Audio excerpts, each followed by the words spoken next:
Ooh, okay. Hello, wonderful human beings.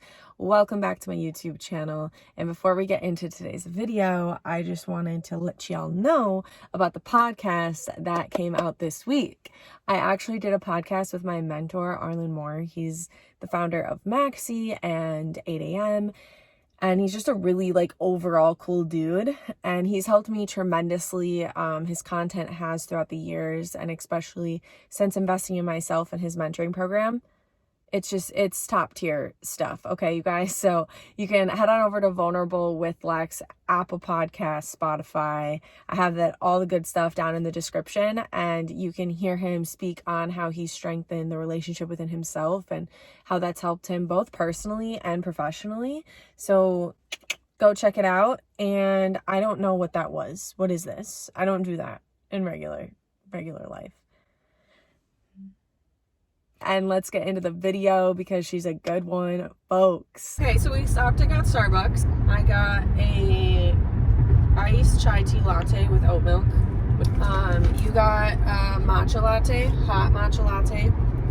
And then I got some pesto sandwich. What did you get? Bacon burrito, solid 4 out of 10. 4 out of 10? Why? Yeah. I mean, hey, Starbucks should probably get better tortillas. The tortilla makes or breaks a burrito. I'm with you on that. We're going to Marquette. We're driving an hour north to go and see my best friend and go hang out with her. And it's a little bit gloomy of a day, but I just figured that it'd be good to document and vlog because Marquette is one of the prettiest towns in the UP. So you're coming along with us.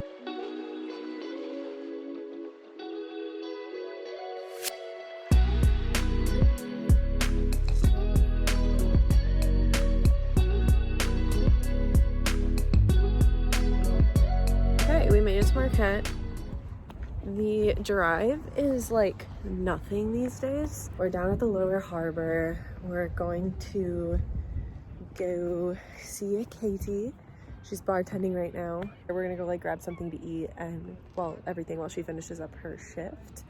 And then I don't really know what the plan is. I think that's the best part about Katie and I is that we never have a plan and it's always a good time.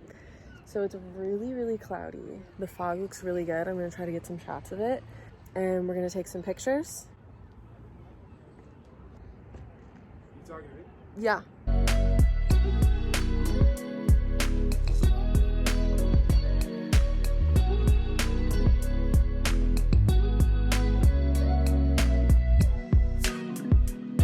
And I'm kind of putting you on the spot here. Okay. But I feel as my boyfriend, you're used to being put on the spot constantly by me. How do you feel as a guy, being in public and taking pictures? I think it's pretty weird. I mean, it's something that you're not confident with. I feel like it's just not the culture for guys to be taking pictures like that. It's not like guys go out with other guys usually, or maybe just not where I'm from. Right. And just take pictures, do a photo shoot. Right, not in the Midwest, definitely not. Yeah, or just where I'm from. Just not. Yeah. Just my friends didn't do that. That's what I mean when I say the Midwest. That's where you're from. Oh, thanks. What? Right. There's no way to get around it being awkward, so. Just getting outside of your comfort zone in general is so important, and it's such a good way to do it. I look at it like it's a skill. Taking photos, all that stuff, if you don't do it, you're gonna suck at it in the beginning. There's no way around it. It's just like surfing for the first time. You're going to suck. Some people are better than other people, but mostly you're gonna suck. Nobody's good out the womb. It's all about the people that you're around. If you're around people that are gonna judge you all day, obviously it's gonna be a terrible experience. Not caring is the most important thing. If you care about people's opinions, then it's gonna be a really hard time. I've watched so many videos where people are just don't care. Well, how do you do that? How do you not care? You get right with yourself. That's what you do. You get right with yourself. You know the why behind what you're doing, and therefore nobody else can tell you why. They don't write your reality, you do. Right. Well, also people think if we're talking about how do you not care? People think that's not an engaging process. It's like a lack of doing something. No, not caring is a very interactive thing. You have to intentionally not care. You don't just accidentally not care. You have to think about not caring. I think that's just really good advice. You're so right when you say that it isn't a lack of something. You really do have to try hard to not care. We're judgmental beings. It's what we have as humans. It's part of our mind and the way that it works. And you really have to combat that and work hard at that every single day. People are going to talk about it. People are like, they're always going to have something to say about it. But think about how much energy that takes to put negative connotations to other people's actions. Like if people are talking about you in a negative way, it's rarely has to do with you. True. It's usually them reflecting on what's going on in their own life. So once you realize that you're not really the problem, then no matter what they're going to talk, then who cares? You know, it's so far out of your control. It's not even something you should be thinking about, worrying about. Sure, be aware of it, but don't let it hinder, right? Yeah, no. And now I feel like we're talking about something completely different than taking photos, but welcome to a conversation with me. Let's get deep, right? Make something as simple as taking pictures very vulnerable. Just do what you love with who you love, right? Right. Rant over. Look at that seagull and that goose just like being besties over there. Dude, this is their life. We're headed into Kate's work. She's off in about an hour, but we're gonna get a drink, get some food because we've just had breakfast and it's like 3 p.m. You need a mask? Yeah, we do. Just 2021 things, folks. Okay, but basically Kate, I want to explain her to you. Kate has been my best friend since I was 17 years old. We've been through it all together. They're one of those best friends where like you don't have to talk to them every day, but like they're your ride or die. They're your person. I'm the one person in my life that would never judge a single thing that I've ever done, and that I will probably do. And I think it's really cool to be able to have someone that you went to high school with. I'm almost 24 and like she's still that person for me. Yeah, it's always a good time when we're together. So we're gonna go in now.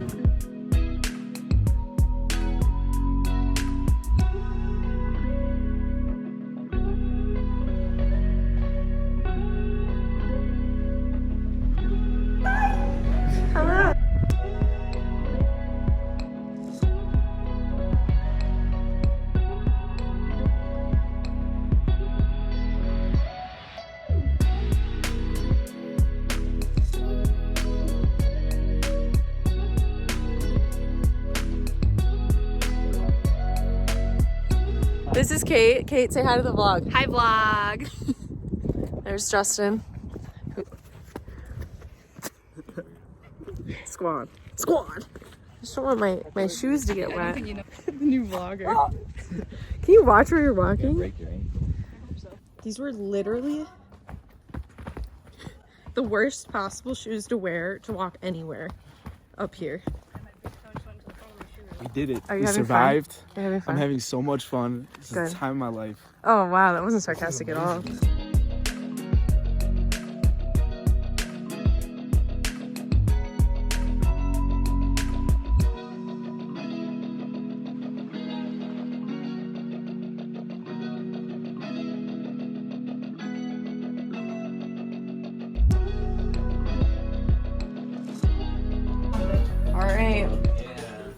All right, here's the how to play. Seen it.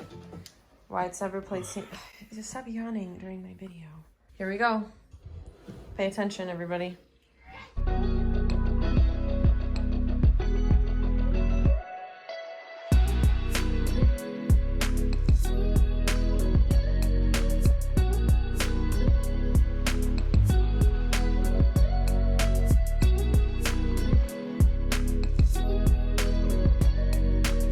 Are you ready for your first Big V experience? I'm so excited. I've been looking forward to it all week. Your whole life, actually. Sure. I realized that I haven't talked to you guys all day. Kate's here. We went and got breakfast / lunch, which you saw. Now we're getting coffee, and then we're going to Target, just for obvious reasons. Last night we were playing Catan, and I won. She's lying. She sucks. Yeah, I won for the first time in my life, so that was really exciting. But it's so loud in here. I don't know why I'm doing this in here. Just kind of hanging out for the rest of the day, and then I have a meeting with my grade group at 7. Tip your baristas. Hey guys, so we're back home now. So I kind of wanted to do a Target haul, because that's what people do on here, I guess. I don't know. It was either show you guys or show my dad upstairs. And, you know, honestly, my dad has sat through so many of my hauls that I figured I would probably just do this one. Okay, I didn't really get that much, but it was just good to go to Target because I used to live a block away from Target in Milwaukee, and now I'm in my hometown where I don't have a Target. Okay, so what I got, let's start with clothes first. This was $5. It's a Wild Fable, just very simple, like cropped shirt. So I really wanted the black one, but I've been into like the brown stuff ever since I went out to California. So we'll see how that works. And then I also got, I'm really excited about this one actually. I got this Led Zeppelin short. I mean, like the whole graphic tee situation, I hope it never goes out of style. And the cool thing is that I got it in a large. So I think it's going to be really like good and oversized on me where I can tie it in the front, but my boyfriend can also wear it. So I always got to think about that, especially now that we're downsizing closets to live in a van. It's going to be a big deal. Okay, last clothing item that I got this sweater. Now I know what you're thinking.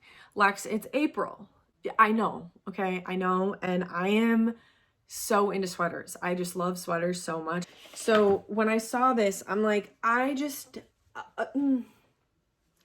it's just so cute. And this color, it's like coral. I don't know if you guys can see that. I'm all about it. Okay, I went down the cosmetic aisle. I'm obsessed with e.l.f. because A, inexpensive. I'm not trying to spend like too much money on my makeup. I'd rather have cute clothes than good makeup. But they have these like super skincare mini trio. A cleanser. It also comes with this toner. I'm fresh out of toner, so that was necessary. This moisturizer.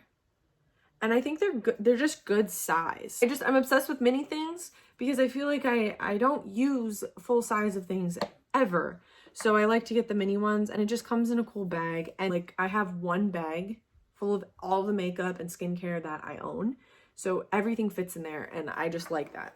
So I'm obsessed with the e.l.f. Camo Concealer. I use it all the time. So this is their Camo CC Cream. I really like e.l.f. and I really wanted to try it. And that's all that I got from Target. Take 752. Hi, it's me in the car again. I didn't record an outro because I was like really busy on Sunday. That is when I have all of my like free online grief groups and all that stuff. I'm back though. I'm here and I want to chat with you guys about all of those fun things. So thank you so much for the just positivity and all of the support on starting my YouTube channel. It's really been overwhelmingly like warm in my heart. I don't think that made sense. So thank you for that. Outside of that, let's chat all things grief. So basically, I'm hearing you guys in where there's a need, and I am here to fill that. Okay, so along with Vulnerable and my podcast and my entire brand, my niche is addiction or substance passing grief. If that is you and you have lost a loved one due to addiction, go over on my Instagram. Everything is in the description, and shoot me a message. Let me know. I can put you in a completely free Slack community with all of us who share resources and stories, and we are there 24/7 to support one another. And then we also meet once a week via Zoom all together with just people who understand the complexities and not only the stigma that surrounds grief, but the stigma that also surrounds addiction. And we work together to destigmatize that. But I have also heard a lot of you who are here just based on grief that hasn't had to do with addiction. And I think that that's really powerful because every single person we know is grieving. Everybody has lost something. Everybody has lost someone, right? So if you are someone who has lost a loved one and you are on your grief journey in any way, shape, or form, please, please, please reach out to me, whether it is Instagram, Facebook, shoot me a DM and just say grief support. And we're going to put together a free online Zoom group once a week where we can all come together and just support one another in grief. Because there's a huge stigma that is surrounded by that. And there's just been more and more people who have come to me about how they, you know, have lost their parent or their grandparent to cancer this year, or with all of these COVID deaths that has just been ravaging our entire world, and the grief journeys that people are on because of COVID-19. It's all so valid. So let's do that. Let's come together. And one thing that I do really, really want to hit home with you guys is that there is no pressure in like joining one of these calls for you to speak at all. I think that a really, really, really big thing that helped me in my grief journey is the first couple support groups that I went to, I didn't even speak, which is wild. I talk so much. We all know this. If we don't know this, we're gonna learn it really freaking quick. And I sat and I listened, and the amount that you can take away in first getting vulnerable with yourself on listening to other people talk, huge component. If you want to know more about me and my grief journey and my story, I will link my podcast episode that is titled My Grief Journey, after I lost my brother to addiction, and you guys can take a listen to that and just connect with me. I would love to connect with you guys. Grief groups are on Sundays. We're going to create a community that is out here destigmatizing grief and destigmatizing addiction, and that is literally my passion in life. And I am so happy that you're here today, and I look forward to hearing from all of you. I just want you all to know that the world is so lucky to have you. And I'm really happy to be here today. Happy that you're here today. And I will see you guys, like actually see you guys.